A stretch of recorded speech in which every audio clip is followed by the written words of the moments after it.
Entonces, lo que nosotros queremos hoy es desarrollar este tema del costo de la mano de obra, en donde, volviendo otra vez a pensar cómo vamos a determinar el costo de la mano de obra, nosotros repasando un poco lo que ya dijimos que íbamos a necesitar hacer un cómputo de las cantidades que estamos analizando. Vamos a tener ya establecido el estándar, que sería el tiempo estándar, que lo logramos a través del estudio de los métodos o del método en particular y el cálculo luego del tiempo estándar, como vimos en la clase anterior. Pero nos falta todavía, para poder realizar el costo de la mano de obra, determinar el costo de la hora hombre. ¿Mm? O sea, nos falta todavía esto, pesos por hora hombre. ¿Sí? Bueno, nosotros tenemos una industria muy particular, tiene consideraciones especiales respecto de otras industrias. Tenemos una legislación laboral específica para la industria de la construcción. Tenemos un convenio colectivo de trabajo también referido a la industria. Y tenemos también, dentro de los conceptos para el análisis, una incidencia de cargas sociales muy importante, ¿sí?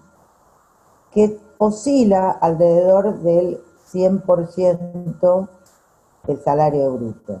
¿Sí? Entonces, estamos viendo que acá vamos a tener determinadas cuestiones de análisis. Lo primero que nosotros tenemos que estudiar y conocer es la Convención Colectiva de Trabajo, que se hizo por allá por el año 75-76 y bueno, se fue ajustando a lo largo de la historia. Nosotros tenemos que leerlo de todo esto. O sea, la Convención Colectiva de Trabajo hay que leerla toda.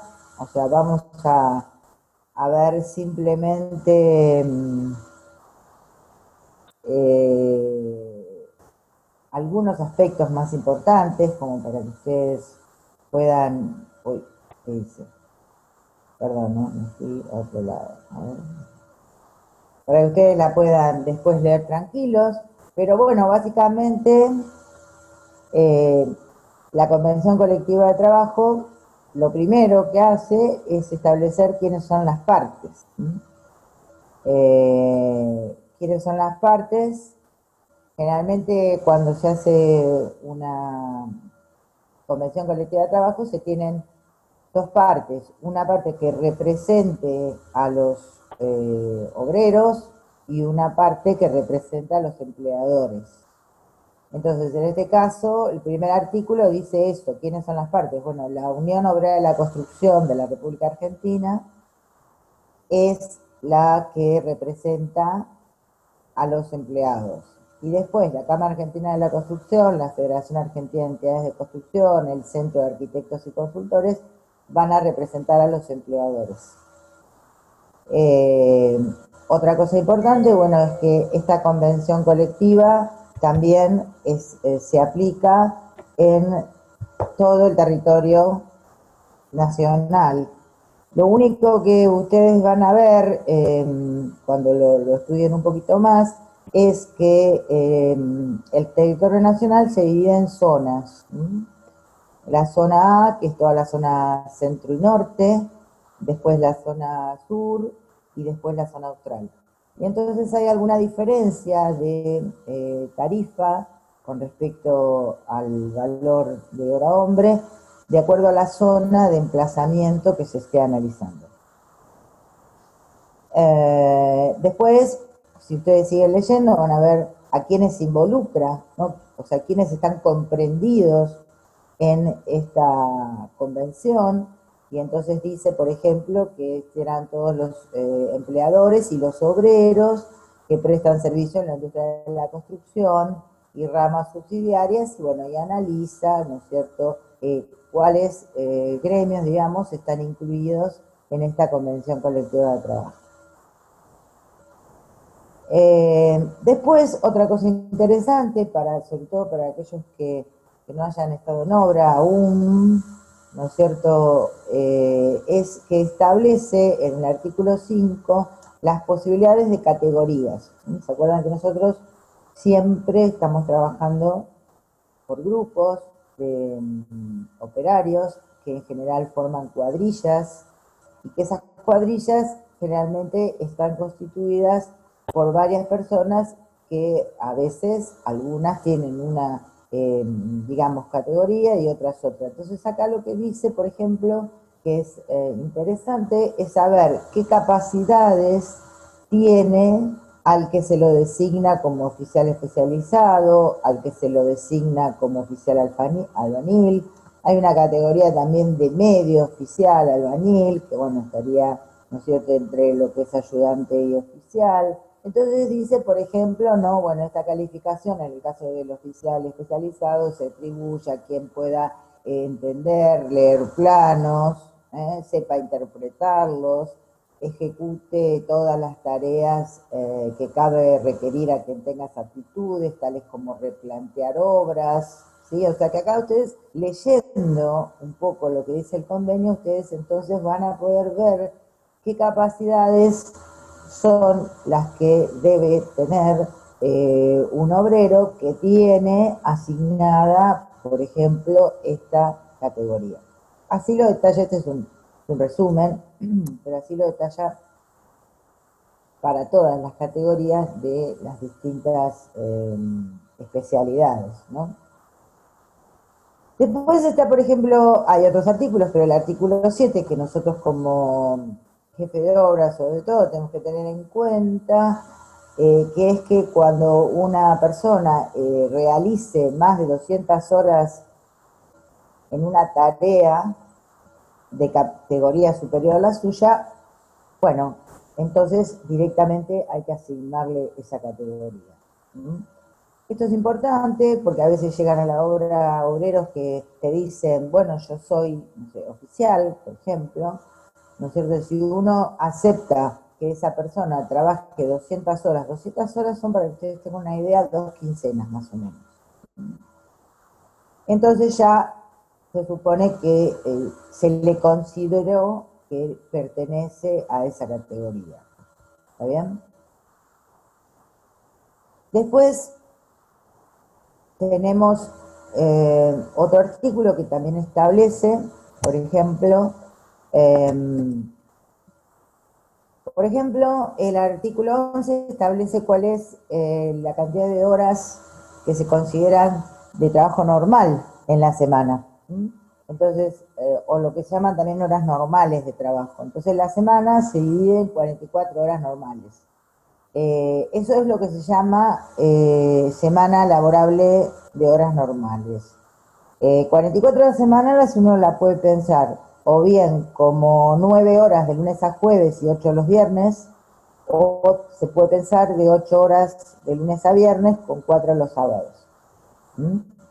Entonces, todas aquellas horas que estén por arriba de esta cantidad se deberían considerar horas extras. Y las horas extras, en general, durante la semana, que no pueden exceder más de 3 por día, se pagan un 50% más del valor hora, y eso sería para los días de semana y para los sábados hasta las 13 horas. Las horas extras que se trabajen en esos momentos se pagan al 50% más.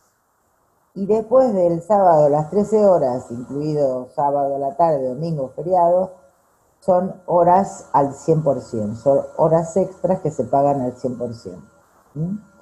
Entonces esto también hay que tenerlo en cuenta porque las empresas normalmente establecen un horario de trabajo. Entonces el horario de trabajo, si yo, por ejemplo, establezco 10 horas todos los días y 4 los sábados, bueno, tengo que ver entonces que dentro de ese horario de trabajo, todo aquello que sobrepase las 44 horas, de acuerdo también dónde están ubicadas en el día, serán consideradas horas extras. Y también tengo que ver si son horas extras que se voy a tener que pagar al 50% o al 100%. Hay también el 22 de abril como el Día de los Obreros de la Construcción, que es un día pago, no laborable. Antes era no laborable, ahora se le paga pero trabajan igual. Pero bueno, hay que tenerlo en cuenta porque es el día del gremio, que se dice, ¿no? Después, por ejemplo, hay ciertos artículos que establecen cuál es la normativa de acuerdo a que se trabaje o no se trabaje por alguna causa, ¿no? O sea, si un obrero, dice el artículo 51, no puede iniciar las tareas por razones que son ajenas a su voluntad y que están excluidas las razones climáticas, se tendrá que abonar 4 horas de labor. O sea, se le paga un jornal de 4 horas. Ahora, si por ejemplo estamos en situación de lluvia, o sea, condiciones climáticas, cualquiera sea, pero bueno, en general uno a veces piensa en el tema de las lluvias, si el obrero llega a la obra y no se inician las tareas por causas climáticas, porque está lloviendo, por ejemplo, hay que pagarle 2 horas y media en concepto de viático, ¿está bien? Ahora, si el obrero empieza a trabajar, por ejemplo, y a la tercera hora de trabajo empieza a llover, entonces ahí hay que pagarle 4 horas. O sea que si empieza la labor y llueve, lo menos que se paga son 4 horas. Si empieza a trabajar y trabajó 6 horas y llueve, bueno, que le pagan 6 horas. ¿Está bien? Estos serían pagos por causas climáticas. Después, por ejemplo, otra de las cosas que establece el convenio es la asignación por asistencia perfecta. La asistencia perfecta sería cuando un obrero no falta por ninguna razón o por alguna causa que está contemplada. Dentro del convenio ustedes después tienen algún artículo que dice cuáles son las excepciones que van a tener en el caso de asistencia perfecta. Pero digamos de base que si un obrero no falta, entonces se le paga un plus del 20% del salario básico, es decir, de las horas efectivamente trabajadas. 20%. Por ejemplo, si el obrero está enfermo, se le paga por enfermedad en la medida que constate que está enfermo. O sea, la constatación de que está enfermo es o un certificado que lo tiene que extender un médico de un hospital público, o en el supuesto caso que las empresas tuvieran un servicio médico que pudiera constatar que el obrero está enfermo. Obviamente el obrero primero tiene que avisar, ¿no?, en qué situación se encuentra y después constatar la enfermedad. En ese caso, en el caso de enfermedad, se pierde la asistencia perfecta, pero el obrero igual cobra el día por enfermedad.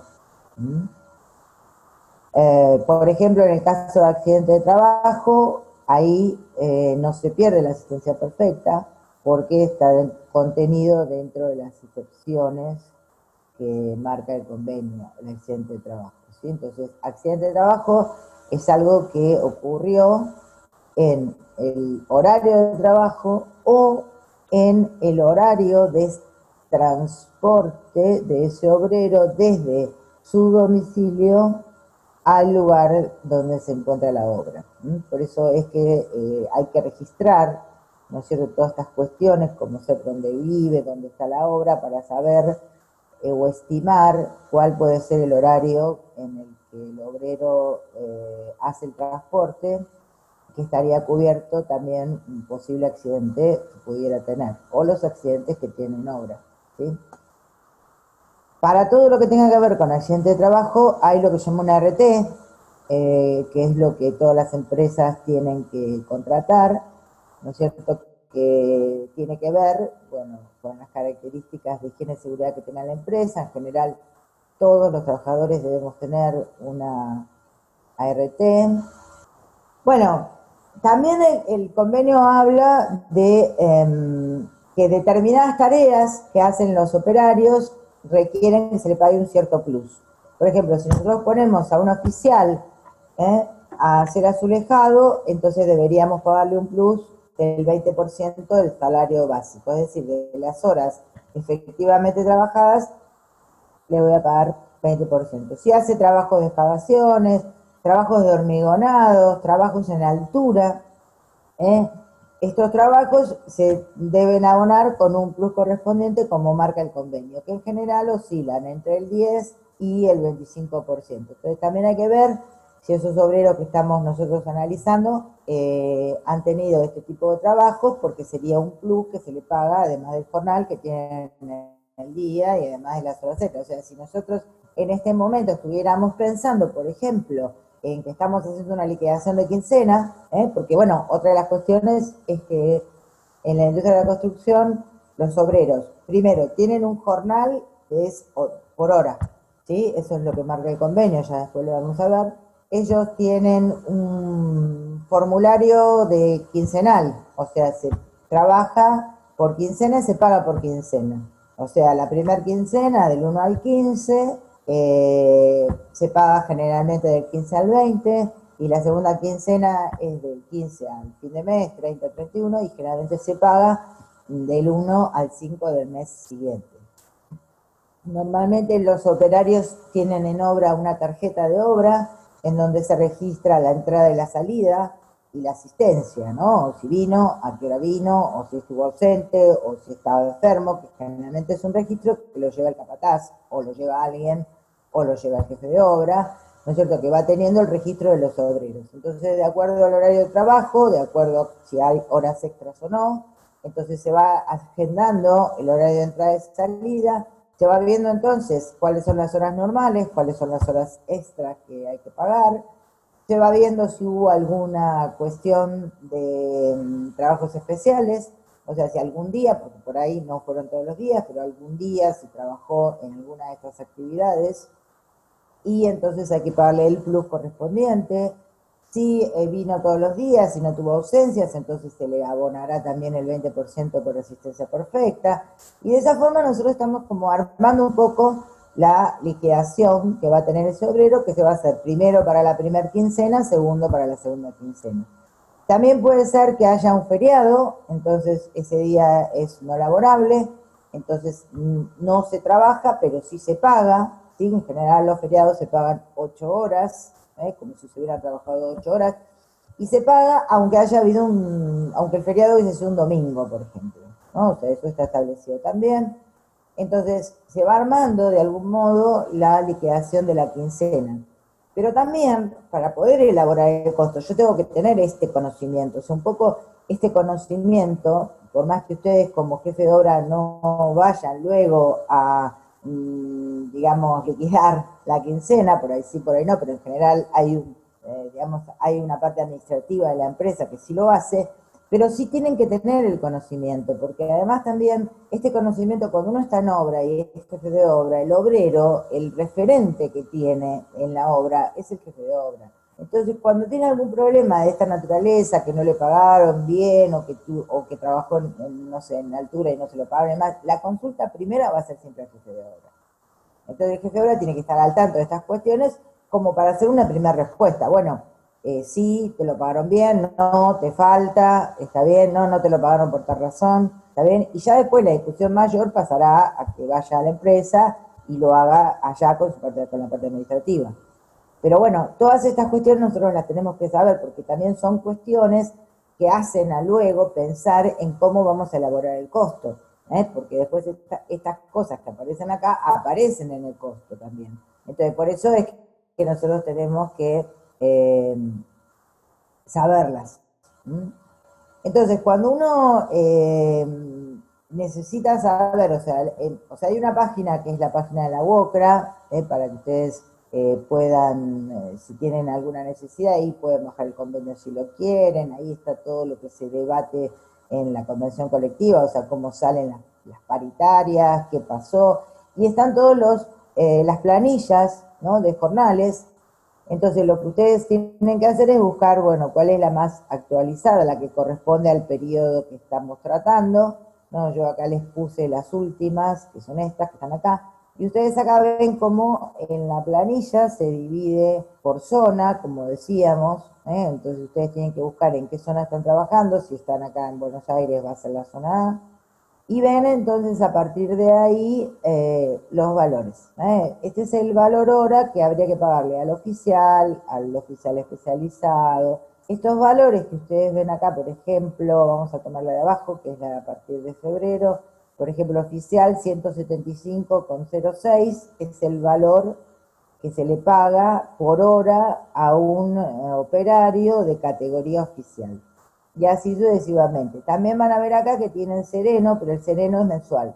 Entonces, este valor que tienen acá del sereno se le paga en forma mensual. Y todos los demás se le paga en forma horaria, o sea, es la tasa horaria, digamos. Acá esto es lo que se le paga al obrero. O sea, al obrero, digamos, de eso que hablábamos recién, como si estuviéramos pensando en una liquidación de quincena, cuando nosotros tenemos la tarjeta de obra y una vez que tenemos las horas y demás, cuando hacemos la cuenta y decimos, bueno, trabajó, por ejemplo, no sé, 44 horas normales, ¿sí? O sea, bueno, ese 44 yo de acuerdo a la categoría lo tengo que multiplicar por los números que aparecen acá. Si además tengo horas extras al 50%, bueno, las que son al 50% serán este valor multiplicado por 1,5. Las que sean al 100% va a ser este valor por 2. ¿Está bien?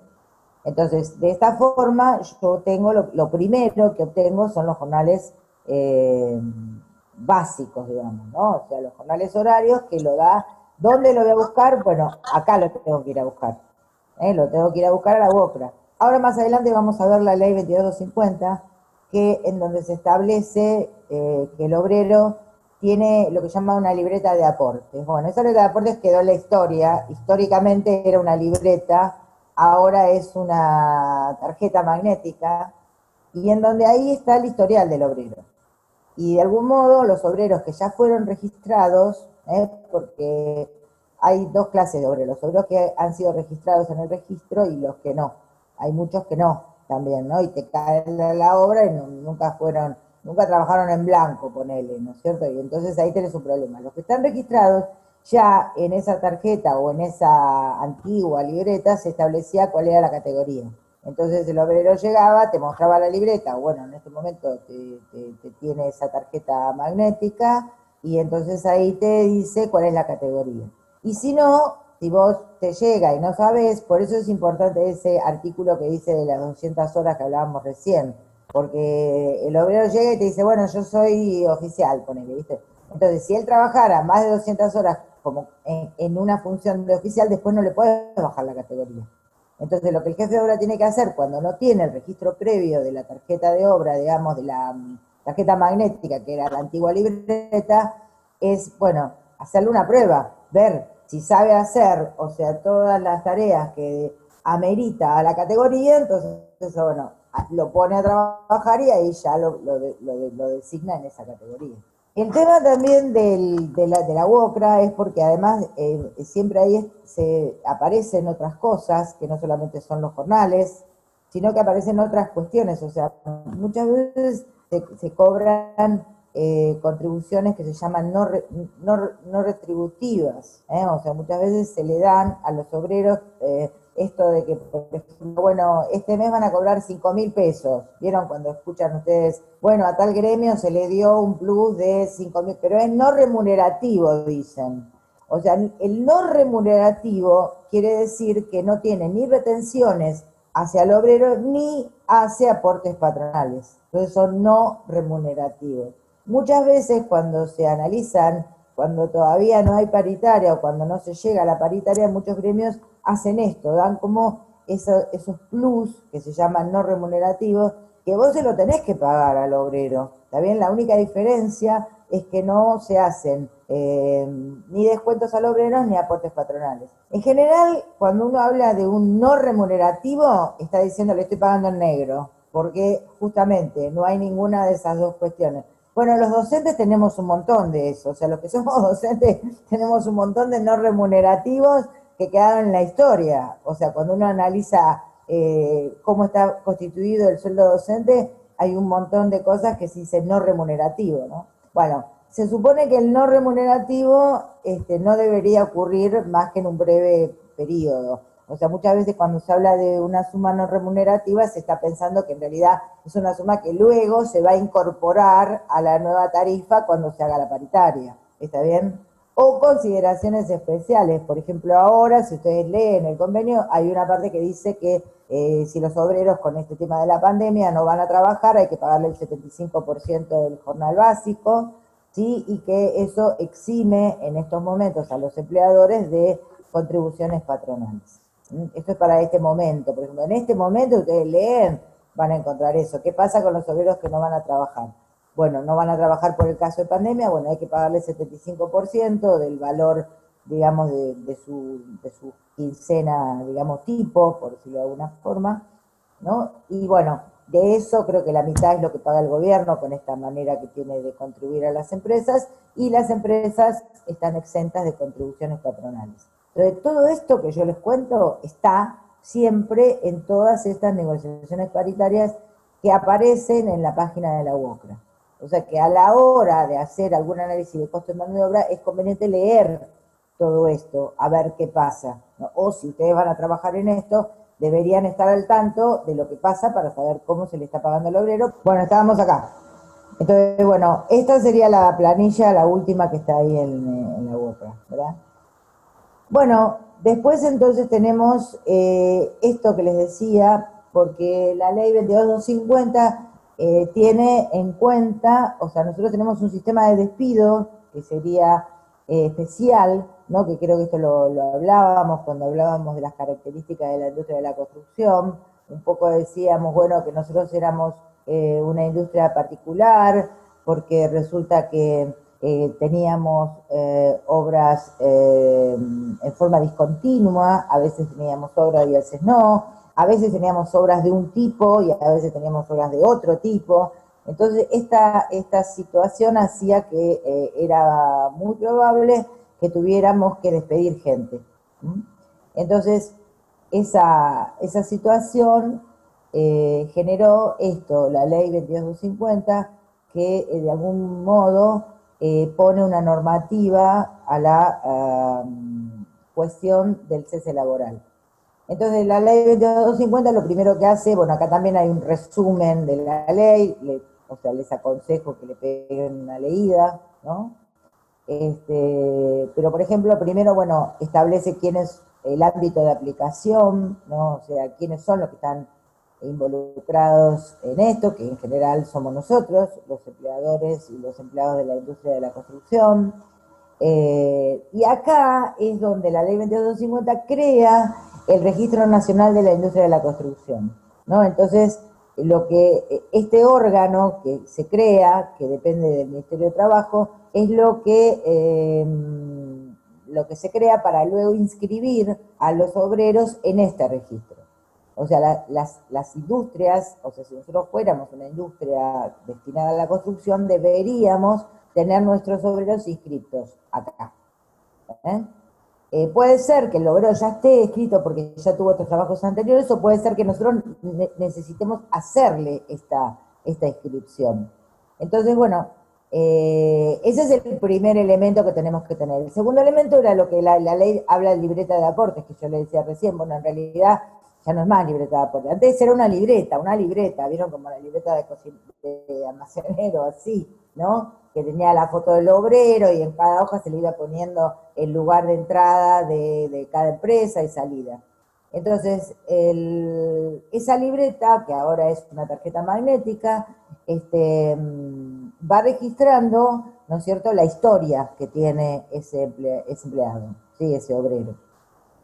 Entonces, lo que dice la ley es que cuando se produzca el cese de la relación laboral, y esto es bastante interesante, el hecho de que habla del cese de la relación laboral, porque acá cuando cesa la relación laboral, pueden ser, o sea, no es lo común, pero puede cesar por parte del trabajador o por parte del empleador. En general, esta situación ocurre por parte del empleador, pero también podría ser si el obrero decide no trabajar más en la empresa, por ejemplo. Entonces, lo que se hace es cuando termina esta relación laboral, se le paga al obrero un fondo de desempleo. ¿Y cómo se constituye ese fondo de desempleo o fondo de cese laboral? Bueno, durante el primer año, todos los meses, el empleador le debe hacer al empleado un aporte del 12% de su remuneración mensual en lo que sería el salario bruto total, ¿no es cierto? El 12% lo tiene que depositar. ¿Cómo lo deposita? Bueno, le abre una cuenta en un banco a nombre del obrero y le va depositando el 12% de su salario en esa cuenta durante el tiempo que sea, por ejemplo, el primer año. O sea, durante el primer año es el 12% y si hay un tiempo mayor de relación laboral, es a partir del segundo año es del 8%. Entonces, cuando cesa esa relación laboral, ya sea por causa del empleador o por causa del empleado, entonces el empleador le da, digamos, la participación al obrero para que vaya al banco, el obrero va al banco y cobra ese fondo de desempleo. Ese fondo de desempleo no es más que una indemnización, digamos, ¿no? O sea, lo que está cobrando el obrero es una indemnización. Entonces, de esa manera, ¿no? se lleva adelante el tema del cese, digamos, de la relación laboral. Lo interesante es que acá, tanto unos como otros pueden cobrar. Imagínense que si ustedes trabajan, si alguna vez trabajaron en algún empleo, si ustedes se van, no les pagan nunca nada, ¿no es cierto? Y en este caso, si el obrero decide irse por alguna razón, igual le corresponde cobrar el fondo de desempleo. Fíjense que acá hay un temita, que es que durante el primer año, ¿por qué durante el primer año es el 12% y por qué durante los años siguientes es el 8%? Bueno, el tema acá es que el espíritu de la ley, cuando se creó todo esto, se trató de estimular de algún modo al empleador a que no despidieras a la gente, ¿no? Ese es el espíritu. Entonces dijo, bueno, la ley, cuando la hicieron, dijo, bueno, si usted empleador lo mantiene al obrero más tiempo, entonces nosotros le damos la posibilidad que en vez de que le deposite el 12, le deposite el 8. O sea, ese era el espíritu de la ley. Lo que pasa es que los obreros esto nunca lo entendieron. Los obreros siempre dijeron, ¿cómo? Yo que estoy más años me depositan el 8 y él que entró la semana pasada le depositan el 12, porque no estaba en el obrero comprender aquel espíritu de la ley, ¿no? Porque, y de última, si uno lo ve del lado del obrero, dice, bueno, tiene razón, porque yo que soy más antiguo me depositan menos que este que entró la semana pasada. Entonces a veces ocurre, pero esto se los cuento como una anécdota si quieren, que cuando son empresas pequeñas, cuando son empresas familiares, al obrero se lo tiene el primer año, se lo hace renunciar y se lo vuelve a tomar, y entonces siempre le sigue depositando el 12%. Y esa es una manera de compensar a un buen obrero, ¿no es cierto? Y no ponerlo en esta situación de que su fondo de desempleo sea, porque tiene más antigüedad, menos valor, ¿no? Y aparte porque esto va a una cuenta, una caja de ahorro, que además no tiene ningún tipo de interés ganado, entonces en momentos de mucha inflación, ese depósito que queda en la cuenta, si queda mucho tiempo, realmente tampoco pierde valor, ¿no es cierto? Entonces muchas veces se hace esto es una anécdota que les cuento, no quiere decir que sea la realidad, pero muchas veces en empresas pequeñas es esto. De hecho, cuando la Cámara Argentina de Construcción considera la incidencia del fondo de desempleo, lo toma 12%, o sea, no toma 8%, porque lo toma en este valor considerando siempre, digamos, que es más factible que a los obreros uno lo lleve en esa situación para que siempre se le deposite el 12 y no tengan que caer en este valor de 8. ¿Está bien? Entonces acá es donde también aparece lo que yo les decía de la tarjeta magnética y en donde también aparece el historial y en donde se sabe, como les decía recién, qué categoría tiene cuando un obrero ya tiene un registro previo, ¿no? El problema es cuando no tiene nada, pero si no estaría acá. ¿Está bien? Bueno, entonces después otra de las cosas que o sea, si nosotros seguimos pensando en aquella liquidación de quincena, entonces una vez que nosotros al obrero le liquidamos la quincena con horas trabajadas, horas de enfermedad o no, asistencia perfecta, plus, días de lluvia, etcétera, etcétera, entonces se le hace lo que se llama una remuneración bruta, se llama, ¿no? Sobre esa remuneración bruta, a los obreros se le hacen lo que se llaman aportes o retenciones. Esto se le hace al obrero, ¿sí? O se le hace a todos los trabajadores. En verdad, todos nosotros, los que trabajamos, no importa en el gremio que estemos, vamos a tener aportes o retenciones, ¿sí?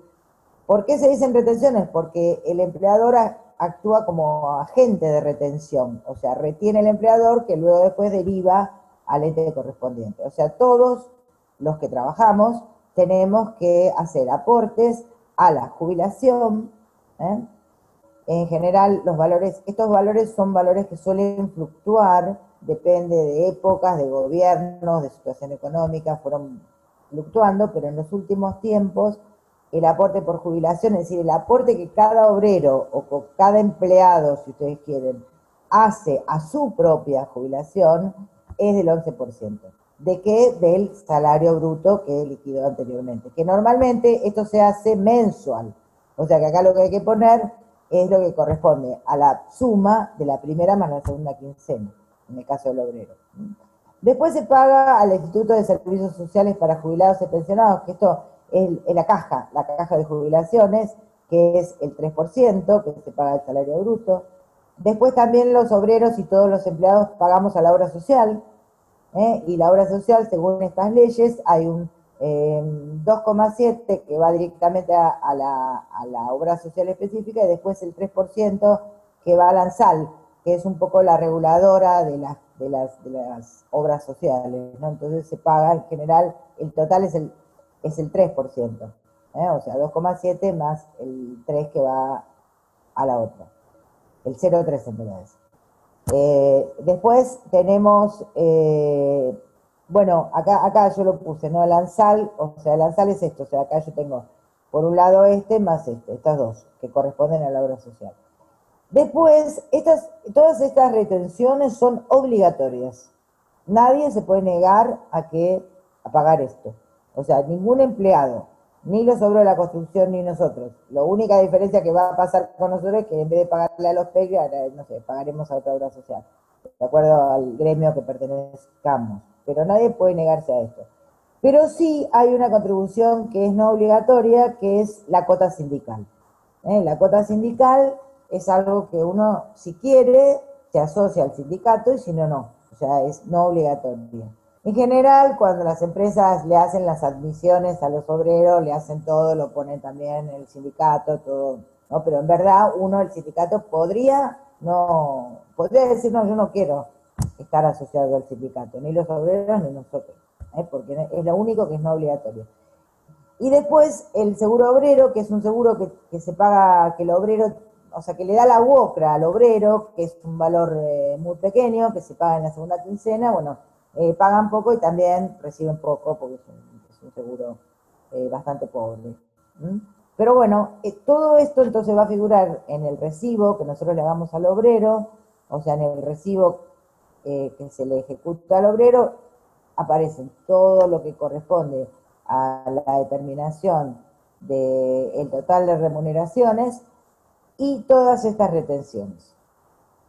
Luego, la empresa constructora será agente de retención y derivará estos valores a cada uno de estos entes. ¿Está bien?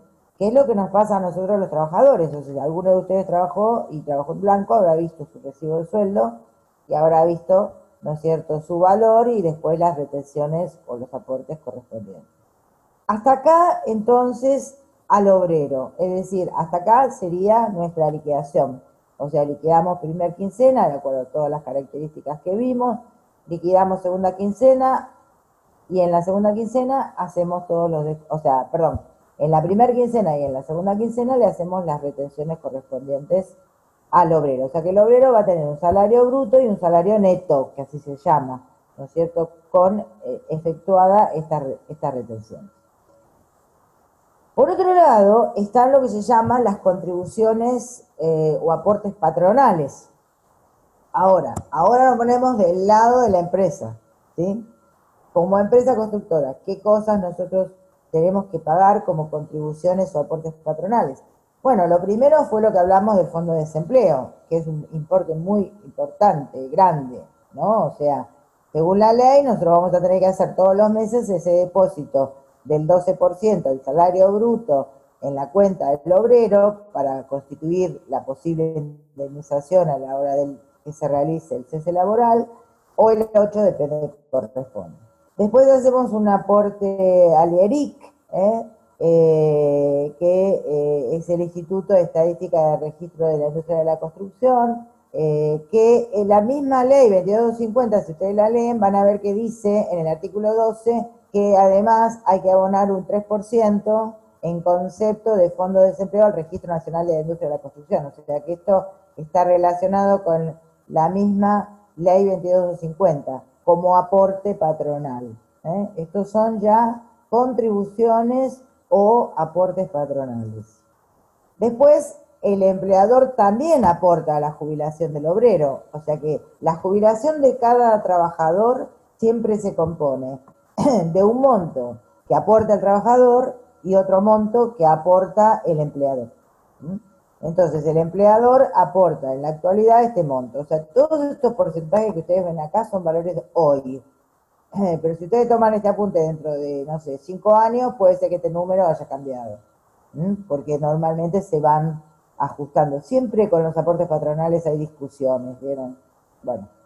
Después entonces está el aporte a la caja, que era el mismo que se le retenía al obrero, pero ahora desde el empleador, también que es a la caja de jubilaciones. Después hay un Fondo Nacional de Empleo, que también esto tiene que ver, vieron que cuando la gente se queda sin trabajo, no hablemos de la construcción, de cualquiera puede ir a cobrar un fondo de desempleo. Bueno, ¿cómo se constituye ese fondo general? Estamos hablando para todas las industrias. Bueno, con un aporte de parte de los empleadores. Todos los empleadores hacen un aporte como para formar ese otro, que no es el de la construcción, es el otro, el grande, el que van todos los que se quedan sin trabajo, y hay un aporte al Fondo Nacional de Empleo, que es 1,05 del salario bruto. Acá los aportes patronales, aunque no lo diga acá, siempre son sobre el total del salario bruto constituido por las 2 quincenas, primera y segunda.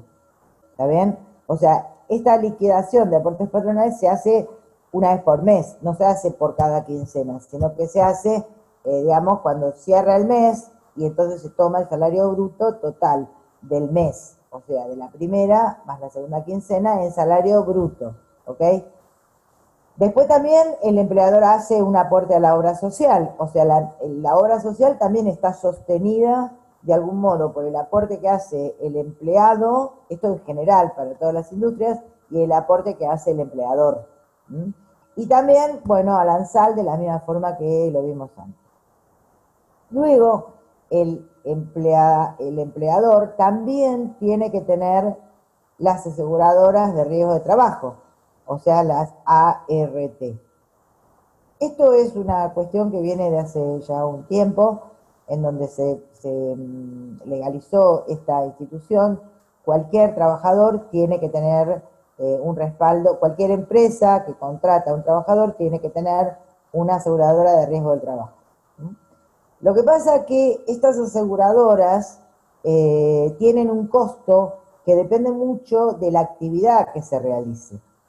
Como la industria de la construcción es en realidad una industria de mucho riesgo de trabajo, normalmente estos valores son altos respecto a cualquier otra industria. O sea, si ustedes tuvieran un comercio, por ejemplo, los riesgos de los trabajadores que trabajan en un comercio son muy inferiores a los que serían un trabajador de la construcción.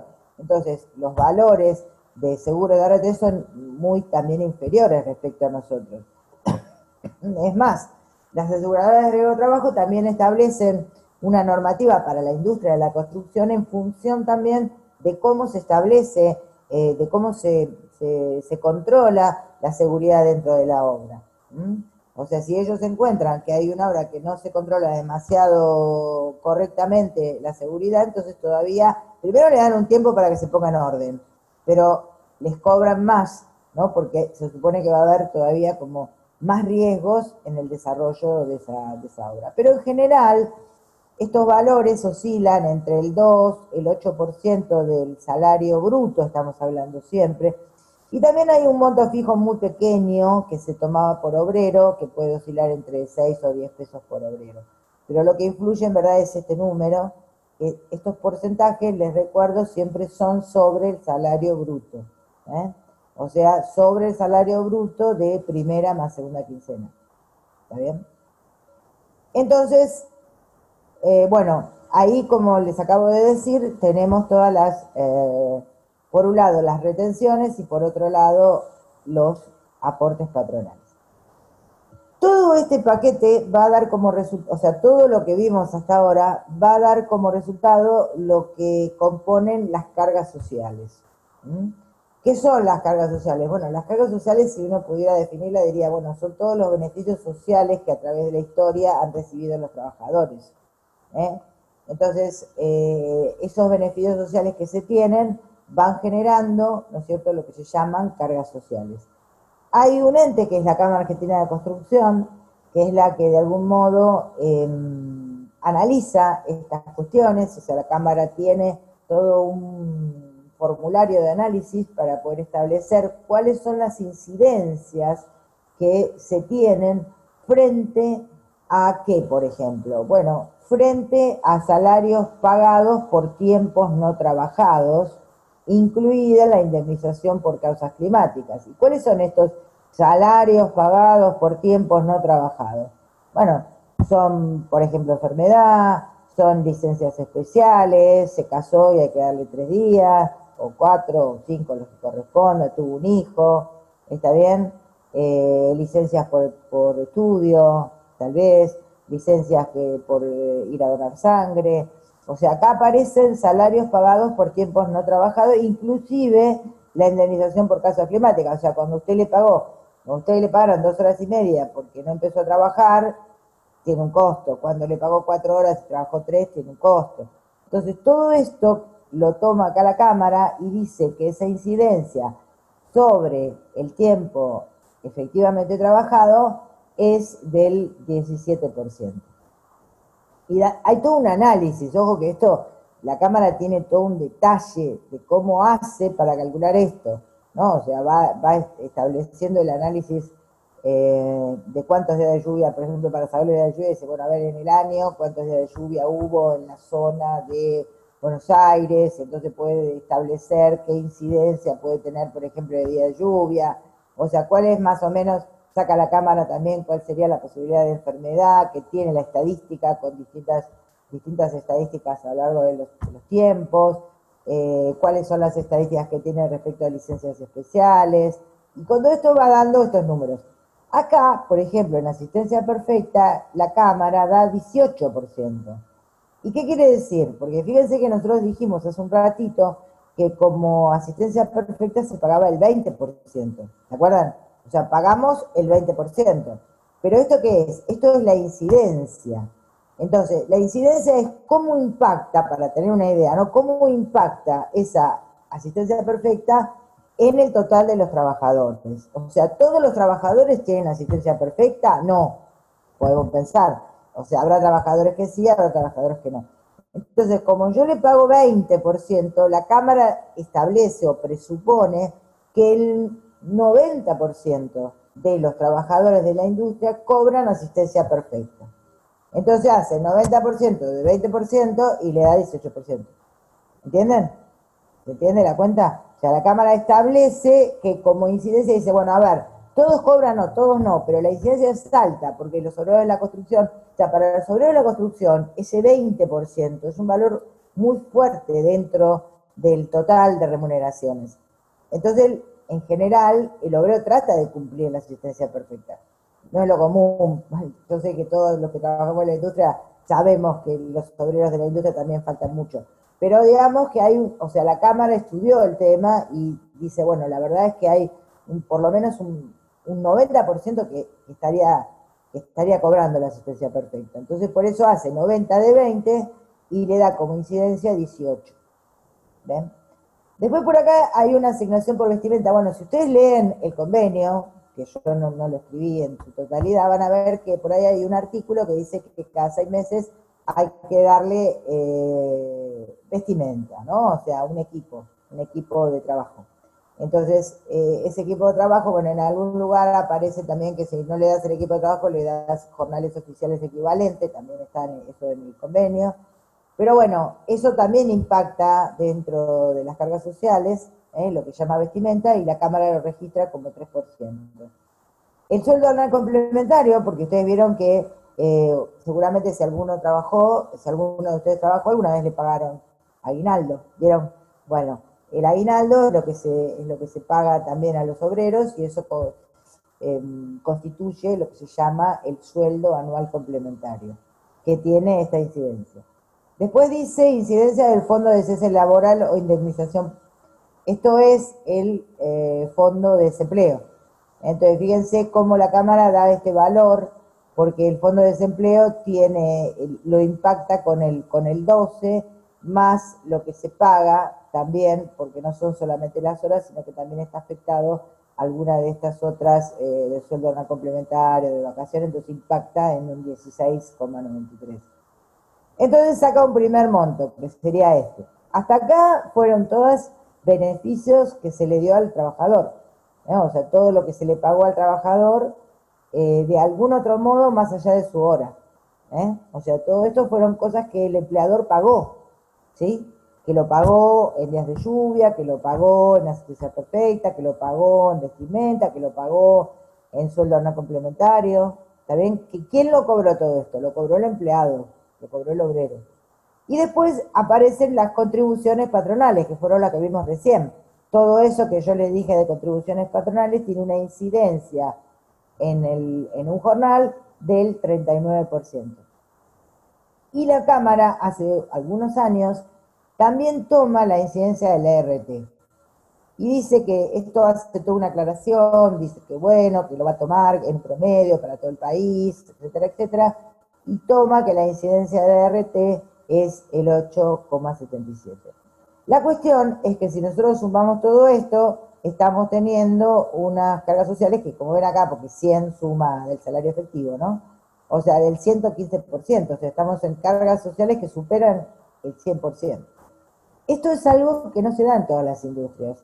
O sea, si ustedes alguna vez hicieron algún análisis de las cargas sociales, si bien tienen un impacto importante en los jornales de los empleados, pero en las demás industrias, como mucho, puede llegar al 50%. Y nosotros estamos llegando a un valor cercano, o sea, a más del 100%. ¿Ven? Entonces, bueno, ¿cuáles serían las aclaraciones que hay que hacer acá? Primero, cuando uno no tiene ninguna estadística propia, bueno, está bueno tomar la estadística de la Cámara. Ahora, si uno tiene una estadística propia, no debería tomar la estadística de la Cámara. O sea, si yo vengo haciendo estadística de asistencia perfecta y yo en realidad comprobé que mis obreros, en míos obras, en realidad no es el 90% la asistencia perfecta. Yo estuve haciendo una estadística y me da 70%. Y bueno, si me da 70%, hago 70 por 20 y no me va a dar 18. ¿Se dan cuenta? Me va a dar 14. Entonces, hay cosas que las empresas, y más hoy con toda la informatización que hay, podría calcularla con sus propias incidencias. Ir sacando estos valores que los da inclusive la RT. O sea, la RT es un dato que se puede perfectamente calcular porque yo estoy pagando la RT, así que sé perfectamente qué incidencia tiene la RT dentro del salario bruto. ¿Se dan cuenta? Entonces, si bien esto es una ayuda muy importante para calcular el costo de la mano de obra, tener como referencia el dato de las cargas sociales que da la Cámara, que además lo actualiza.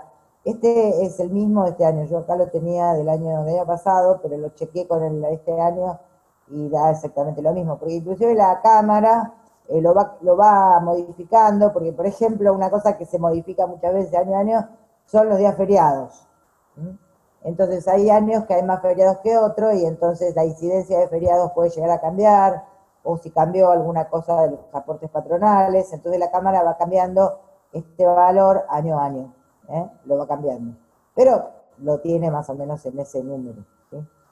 O sea, nosotros, para calcular el costo de la mano de obra que vamos a hacer a continuación, vamos a sacar de todos estos valores el de la asistencia perfecta, porque lo vamos a considerar antes, fuera de las cargas sociales.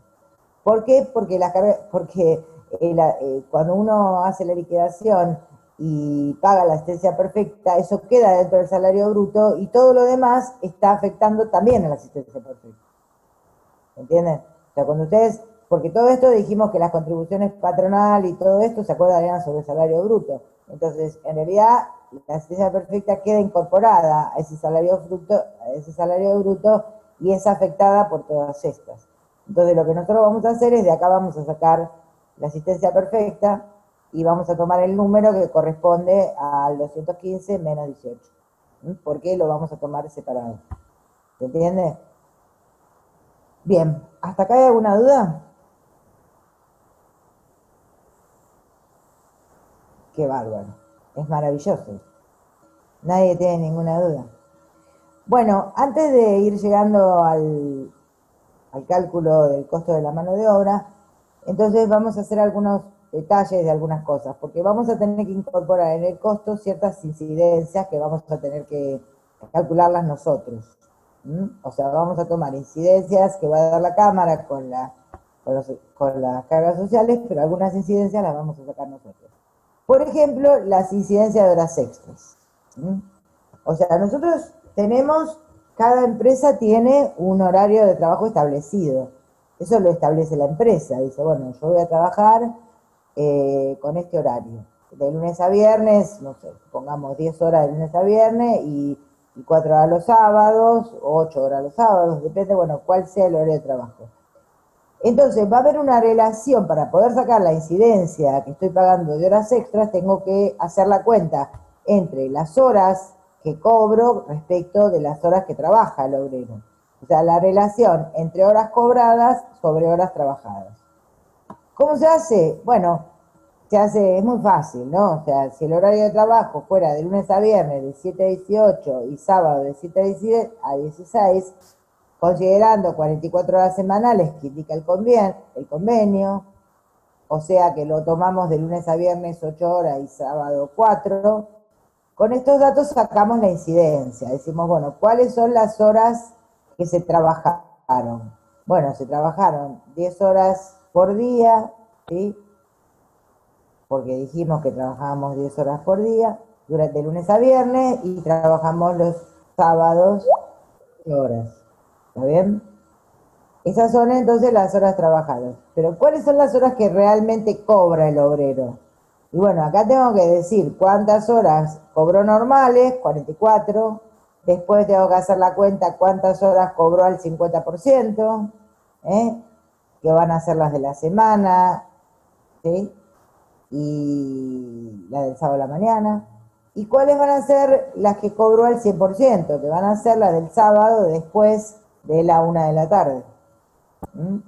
En general, los obreros trabajan el horario que dictamina la empresa, pero paran 1 hora para comer al mediodía, que generalmente es de 12 a 1, y esa hora no se paga.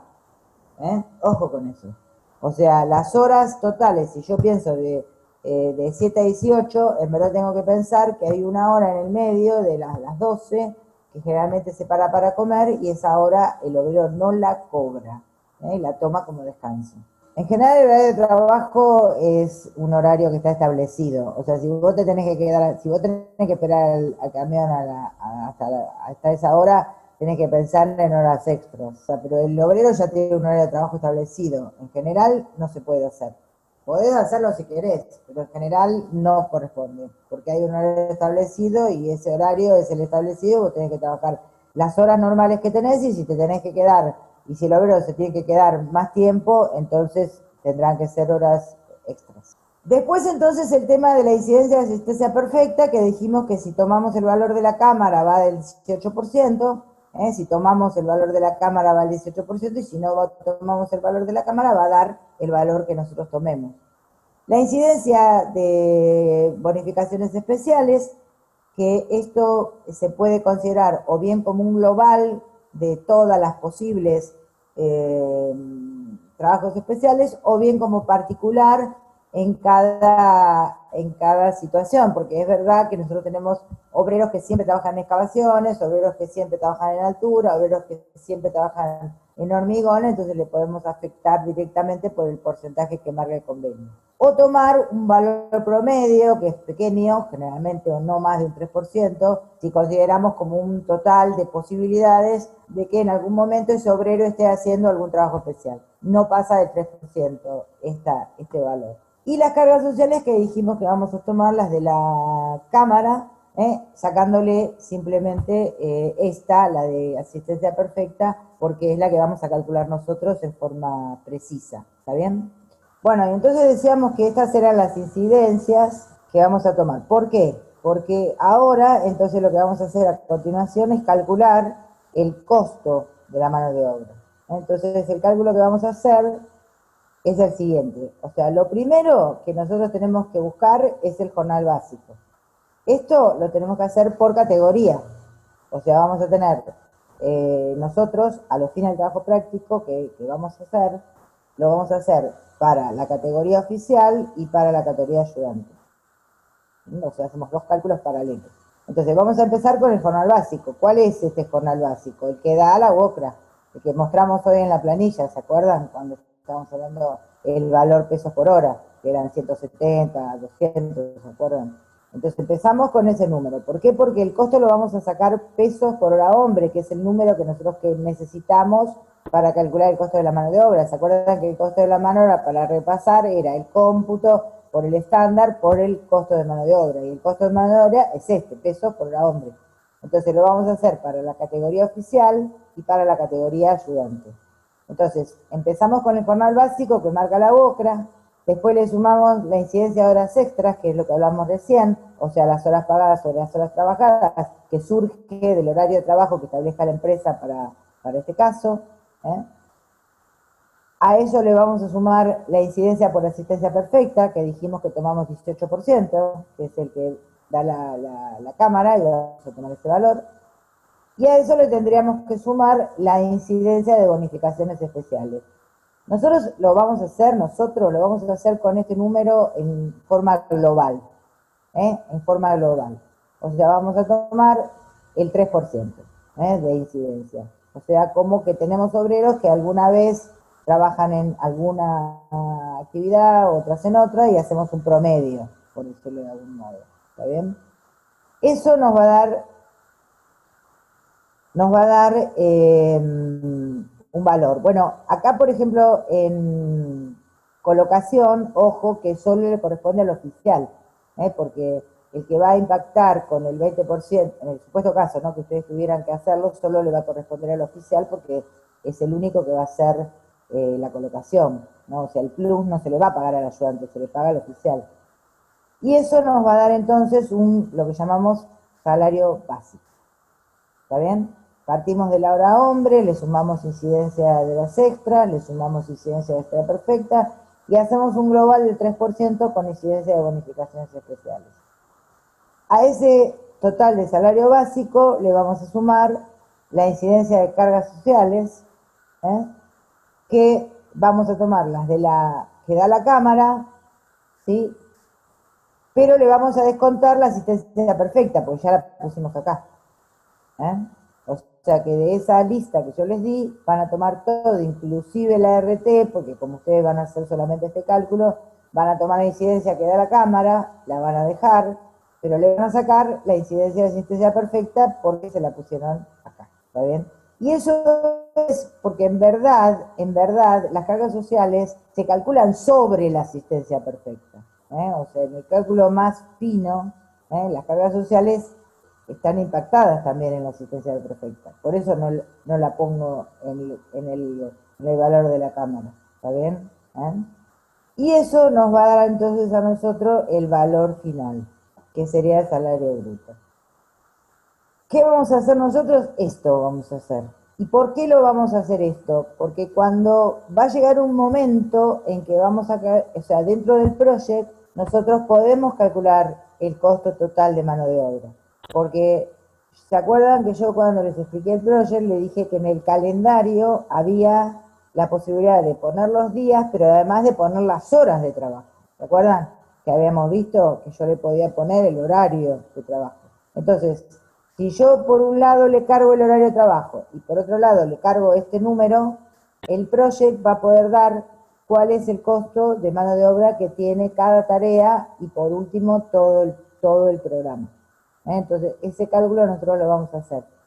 O sea que de todo esto que estamos viendo, ustedes esto lo tienen que hacer para oficial y ayudante. Ustedes recuerden que nosotros ya establecimos el horario de trabajo en el proyecto, habíamos dicho que trabajábamos de lunes a viernes 10 horas. Entonces ahí fíjense cómo van a hacer esta relación de acuerdo al ejemplo que yo les di. Nosotros dijimos que íbamos a trabajar de lunes a viernes 10 horas. Entonces ahí fíjense cuáles son las 44 semanales y cuántas extras le van a pagar, y ahí pueden hacer esta relación. ¿Está claro? Entonces, de todo lo que vimos hoy, esto hay que hacerlo.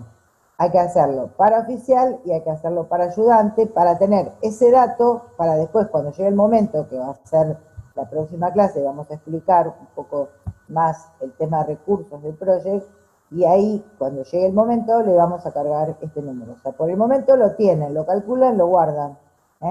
Entonces, lo que van a ver ustedes, finalmente, o sea, en una lectura muy rápida, que finalmente cuando ustedes vean que el jornal básico es 170 pesos, en verdad el costo les va a dar más del doble. Cuando hagan la cuenta van a ver que en realidad le está costando ese obrero que ustedes le pagan 170 pesos la hora, le va a costar a ustedes más del 100% de ese valor.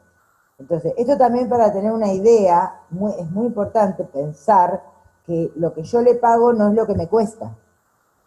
Erróneamente, muchas veces, los que no analizan este tema como lo estamos analizando nosotros, creen que lo que le pagan al obrero es lo que les cuesta. En verdad no es lo que les cuesta. O sea, lo que les cuesta es mucho más. Y como las cargas sociales de la industria son alrededor del 100%, en una cuenta rápida, ustedes podrían decir, bueno, por lo menos me va a costar el 100% más. ¿Está bien? Obviamente haciendo todos los aportes patronales y pagando todo en blanco como corresponde. Porque si ustedes pagan en negro, por decirlo de alguna manera, obviamente no van a llegar a este costo. Pero bueno, dijimos que íbamos a explicar lo que se debe hacer, ¿no? Y lo que se debe hacer es esto. ¿Está claro? Pero lo que me gustaría que impacte en este momento es esto, vuelvo a repetir, o sea, que un obrero no me cuesta lo que le pago, sino que me está costando en un rápido análisis más del 100% de lo que le pago. Eso es lo que verdaderamente me está costando la mano de obra. Entonces, fíjense, cuando esto tiene un conjunto de situaciones, ¿no? De cuando hablábamos de productividad, de cuando hablábamos de estándar, de cuando hablábamos de métodos, de cuando hablábamos de tiempos improductivos, ¿no? O sea, ahora imagínense que yo les digo, bueno, un obrero le está costando alrededor de 400 pesos cada hora, ¿no? Más o menos, para dar un número, poco más, poco menos. Imagínense que el obrero esté parado 3 horas porque no hay material. Y ustedes tienen, no sé, 50 obreros parados. Entonces tienen 50 obreros por 400 pesos por 3 horas. O sea que no solo tienen un tiempo improductivo, sino que además tienen un costo improductivo. ¿Se dan cuenta? O sea, el tiempo improductivo que hablábamos la semana pasada, ahora transfiéralo a pesos. Entonces, cuando ustedes vean un obrero parado o un obrero que está trabajando con tiempos suplementarios excesivos, por ejemplo, habíamos dicho que cuando trabaja, pero trabaja mal por cuestiones de métodos, que la mayoría de las veces son a consecuencia de fallas en la dirección, o sea, fallas de nosotros mismos. Entonces, ahora transfiéranlo a pesos, ¿no? Imaginen, 400 pesos por cantidad de obreros, por cantidad de horas, y ahí es un montón de costo perdido.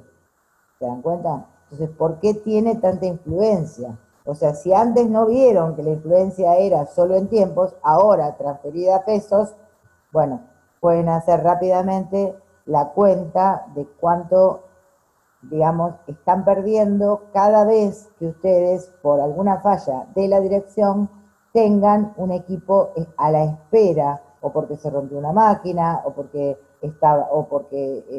hubo algún inconveniente en la obra, o porque hubo un accidente, o porque están esperando el material, o porque no llegaron los planos. O sea, ahora lo pueden transferir a valores económicos y bueno, y ver qué es lo que está pasando. ¿Ok? Esta me gustaría que sea la idea que impacte, que quede conceptualmente en todo este análisis. Y lo que significa, ¿no? Todo este concepto, porque es algo muy grande todo esto, no es solo, digamos, un valor económico de la hora, sino que tiene que ver con un concepto más importante que hace al costo de la industria de la construcción, al costo de mano de obra, que además el costo de la mano de obra es influye mucho dentro del costo total.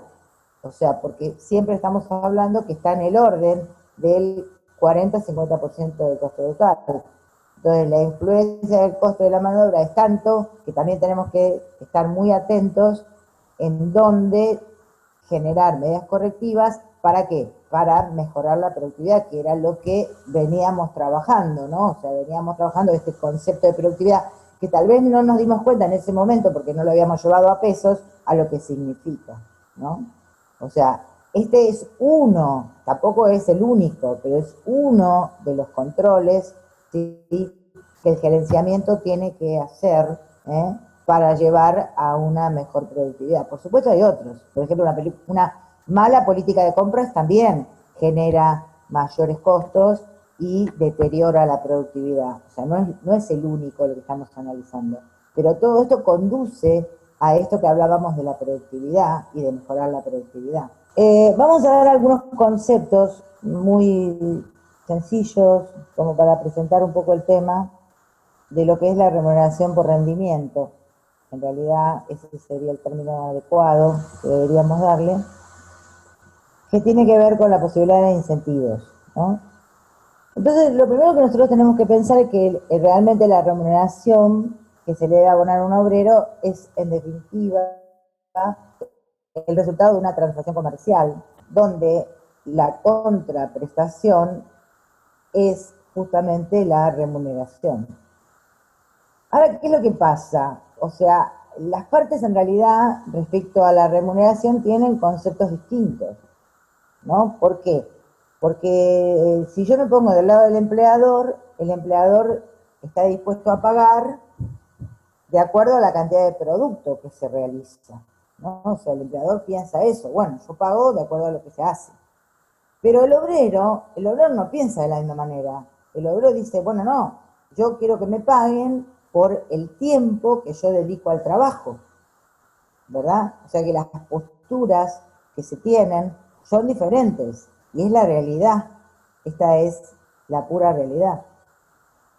Entonces, frente a esto, nosotros podemos pensar en que podríamos pensar en dos tipos de modos de trabajo. Uno que sería el pago por salario. Si nosotros esto lo ponemos en un eje en donde consideramos remuneración y producción, y en algún lugar tendremos establecida la producción normal, que era aquella que establecíamos con el método desarrollado y con el tiempo estándar que habíamos establecido, de acuerdo a ese método. Entonces, el salario sería un pago que va a ser constante. ¿Está bien? O sea, yo siempre voy a pagar el salario, ¿no? Eso sería una remuneración por salario. Y otra que podría suceder es lo que se llama remuneración por destajo. Es decir, esta línea sería, yo le pago de acuerdo a lo que hace. ¿Está bien? Hace 1 le pago 1, hace 2 le pago 2, hace 3 le pago 3. ¿Está bien? Ahora, ¿qué pasa? Nosotros tenemos una legislación laboral en donde sí o sí tenemos que asegurarle el salario al obrero. O sea, nosotros no podemos pagarle por debajo del salario, porque eso lo marca la convención colectiva, las leyes, todo lo que mueve la relación laboral en cuanto a legislación. O sea, que nosotros no podríamos a un obrero pagarle a destajo. Eso no podemos hacerlo. No está permitido, ¿sí? Pero sí está permitido pagarle un salario y en algún momento generarle un mayor pago por una remuneración por rendimiento. Eso sí lo podemos hacer. ¿Sí? ¿Cómo lo hacemos dentro de la ley? Bueno, es muy fácil. O sea, si nosotros pagamos un plus o pagamos un valor por productividad, tenemos que ponerlo en el recibo en la parte que está en blanco, antes de hacer las retenciones. ¿Está bien? Entonces, eso está permitido. O sea, yo establezco dentro del valor del jornal, digo, bueno, hago toda la liquidación de la quincena y después digo, bueno, y por plus por rendimiento va este monto. ¿Sí? Entonces me queda del lado, digamos, del salario bruto, ¿vieron? O sea, antes de hacer las retenciones y antes una vez que yo tengo el salario bruto, después van las retenciones a los obreros o los aportes patronales. O sea, si yo hago las retenciones a los obreros y los aportes patronales, considerando dentro del blanco la remuneración por rendimiento que yo le doy, asegurando el salario primero, entonces eso sí está permitido, ¿no? O sea, eso está dentro de la ley. Entonces, fíjense lo que pasa. Si yo analizo esta situación con respecto a los costos unitarios, ¿se acuerdan que los costos unitarios serán la inversa de la productividad? O sea, de la relación entre el salario y la producción. O sea, en esta primera parte, cuando yo estoy pagando en la remuneración por salario, acá en esta zona, fíjense que antes que llegue a la producción normal, con baja producción, mi costo unitario es muy alto. Y el costo unitario va a empezar a bajar a medida, ¿no es cierto?, que aumente la producción, ¿sí? Y yo siga pagando, si yo estoy pagando si estoy pagando el mismo salario y hago más producción, entonces el costo unitario va a ir disminuyendo. Fíjense lo que pasa. Bueno, esta sería la zona de confort, donde todos estarían muy contentos. O sea, el obrero estaría contento si yo le pago siguiendo esta línea, ¿verdad? Y el empleador también estaría contento porque igualmente el costo unitario, por más que yo en esta zona le esté dando mayores retribuciones al obrero, igual estaría el costo unitario bajando, porque estoy haciendo más producción. Entonces, alguna vez este señor Taylor, hace muchos años, estableció un sistema, ¿no?, de posible remuneración por rendimiento. Pero Taylor era muy exigente, cosa que no podríamos aplicarlo hoy, pero nos va a servir un poco para ver conceptualmente esta idea. O sea, Taylor decía, bueno, él decía, yo le voy a pagar por destajo, pero si no alcanza la producción normal lo voy a castigar, decía Taylor. O sea que en vez de seguir la línea del destajo, le voy a pagar todavía menos. ¿Por qué lo voy a castigar? Porque no llegó a la producción normal. Pero, decía Taylor, cuando llega a la producción normal lo voy a estimular. O sea, lo primero que voy a hacer, le voy a dar un bono. Supongamos que le doy el 10% del salario porque ya llegó a la producción normal. Y después, cuando supere la producción normal, en vez de seguir por la línea de destajo, que sería esta, ¿no?, lo voy a estimular más. Le voy a dar una prima que supere un 20% más que lo que él puede producir por destajo. O sea, este es un análisis que no lo vamos a poder aplicar nosotros acá porque ya dijimos que esta zona no la podíamos tomar a destajo porque yo tengo siempre que asegurar el salario. Pero que nos sirve como ejemplo para ver algunas consideraciones. No vamos a ser tan rigurosos como era Taylor, ni tampoco por acá le vamos a dar tantos beneficios al obrero, pero vamos a buscarle alguna manera como para poder establecer alguna posibilidad de remuneración por rendimiento.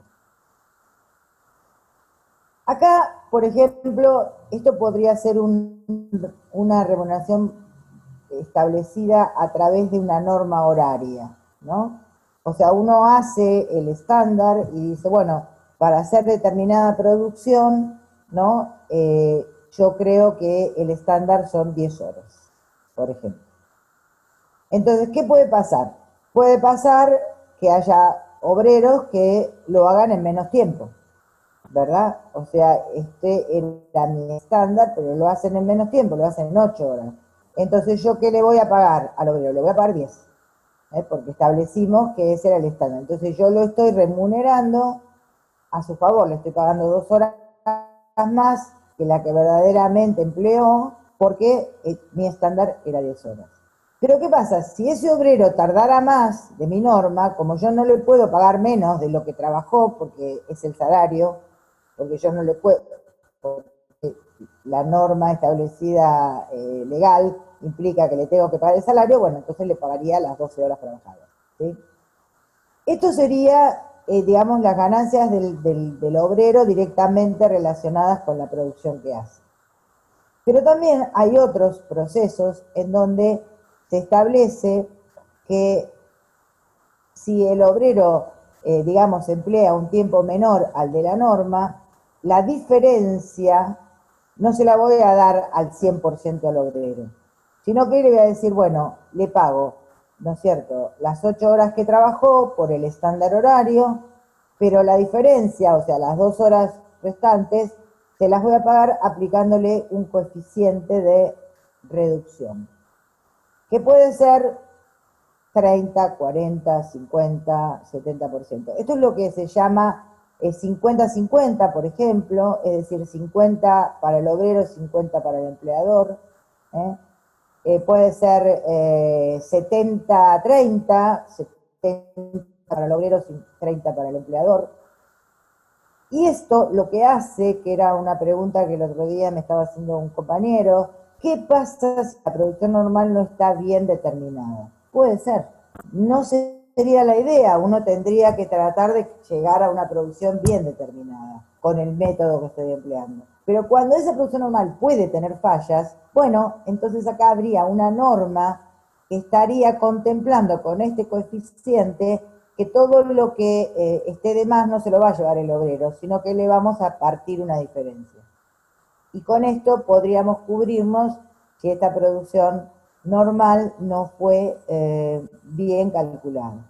Llegaríamos a un esquema como esto, o sea, primero asegurando el salario, porque siempre tenemos que asegurar el salario, y una vez llegada a la producción normal, podríamos ir, esta sería la línea 100% al obrero, y estas otras serían esas particiones 50-50, etcétera. Entonces podríamos ir por alguna de estas. Podríamos optar por esta del 100 si estamos seguros de la producción normal, pero en general se toma alguna de estas, o sea, por ejemplo, 50-50. Y entonces, de esa manera, cuando esta producción normal no estuviera bien calculada, el empleador podría cubrirse. Y el obrero igual estaría ganando, porque él también estaría ganando un porcentaje mayor a lo que cobraría por salario. ¿Está bien? Pero ¿qué pasa con esto? El obrero está recontento, ¿no? Porque le estamos pagando un plus por remuneración. Entonces hace, ¿y qué hace? Hace mal, total, la cuestión es hacer, ¿no es cierto? Entonces esto no puede ir solo, sino que tiene que ir acompañado con una norma de calidad, un control de calidad. O sea, yo voy a darle un incentivo, pero además le voy a poner una calidad, porque si yo no le pongo una norma de calidad, el obrero por querer hacer más, porque sabe que va a cobrar más, porque si hace más va a cobrar más, porque está estimulado para eso, pero lo hace de cualquier forma. Entonces ahí viene este concepto que es hacer un control de calidad. ¿Cómo se puede hacer? Bueno, se puede establecer, yo estoy haciendo una tarea, revoque, por ejemplo, y entonces voy a poner cuáles son las normas de calidad que tiene que tener ese revoque. Si se superó la producción normal, pero no se cumplió con la calidad establecida, yo el beneficio extraordinario te lo puedo disminuir o inclusive quitar. Ahora, si se cumplió el objetivo de superar la producción normal y también se cumplió el objetivo de calidad, entonces el obrero va a tener finalmente la remuneración que habíamos establecido. En otras industrias, que no es el caso de la industria de la construcción, suele hacerse por piezas, ¿no? Se establece cuál es el porcentaje normal que se puede tener para piezas defectuosas y a partir de ahí se fija una prima o premio para porcentajes de piezas defectuosas inferiores y un punitivo que puede llegar, el punitivo siempre llega a eliminar todo el incentivo. O sea, de manera tal que el obrero podría, si no hace la calidad establecida, eliminarse, se le eliminaría todo el porcentaje de incentivo que se le está dando. Entonces, esto es muy importante, o sea, yo no puedo ir solo con una remuneración por rendimiento, sino que la remuneración por el rendimiento tiene que siempre estar acompañada por una condición de calidad. También es verdad que para que la remuneración por rendimiento surja efecto, hay que dársela a todos. Pero yo no puedo incentivar a una cuadrilla si no incentivé al capataz, por ejemplo. Y es más, cuando esto se hace en forma seria, en realidad toda la empresa tiene que estar involucrada en cuestiones de rendimiento y calidad. inclusive hasta, podríamos decir, no sé, la gestión de compras, los departamentos de compras, porque también las compras, los envíos, todo va a estar, tiene que estar involucrado para que todo el sistema funcione con un incentivo, ¿no? O sea, esto cuando se hace para toda la empresa, no se hace solo para un obrero o para dos, se hace para todas las cuadrillas, se hace para todo el personal. Todos tienen que estar involucrados para que esto pueda tener un resultado final. Una opción, como ejemplo, que les puedo dejar es que también podríamos pensar, ¿no?, en la industria de la construcción, que por ahí es más difícil lograr, lo cual no quiere decir que no sea imposible, un detalle de calidad para cada tarea. Podríamos pensar en, primero, asegurar el salario llegado a la producción normal, ayudarnos con ese concepto de Taylor, que daba un bono cuando llegaba a la producción normal, y después establecer una relación, ¿no es cierto?, entre obrero y empleador, que podríamos pensarla en 50-50, o podríamos pensarla en 70 para el obrero y 30 para el empleador, ¿sí? Pero marcar un plafón de calidad. O sea que más allá de un 20% o un 10% o un 15% de la producción normal, establezco un plafón de calidad. O sea que el obrero en esta condición va a decir, bueno, no, en realidad no tengo por qué hacerlo mal por ganar mayor producción, porque en verdad voy a tener un plafón de calidad que me va a limitar a la cantidad de producción que yo haga. ¿Está bien? Entonces, este podría también ser algún ejemplo de aplicación para la industria. En todos estos casos que nosotros estamos, digamos, por encima de la producción normal, siempre los empleadores van a tener un beneficio porque, si volvemos un poco a los costos unitarios, el costo unitario puede llegar, siempre va a disminuirse en algún momento, con el bono puede levantar un cachito, pero es un modo de asegurar, porque también ese es otro punto, ¿no? O sea, a veces no es tanto querer disminuirlo al costo unitario, pero sí asegurarlo, es decir, saber exactamente cuál es nuestro costo y ese costo es el que finalmente vamos a tener. Entonces también estos procedimientos no son muy usados en la industria de la construcción, pero que sí se pueden aplicar y se corresponden directamente con todo el proceso que veníamos trabajando. O sea, viene acompañando al estudio de métodos y al estudio de tiempos, porque es también llegar a que el obrero también sienta de algún modo que todo este trabajo que todos estamos haciendo, a él le va a retribuir en valores de jornales, ¿no? Y bueno, y ellos van a ver ahí la diferencia de todo este esfuerzo. ¿Está bien? Entonces, esta sería como la conclusión a dónde llegaríamos con todo este proceso de análisis, si queremos que todo esto funcione normalmente y si queremos reducir la productividad, ¿no? Ese es el concepto final al cual podríamos llegar.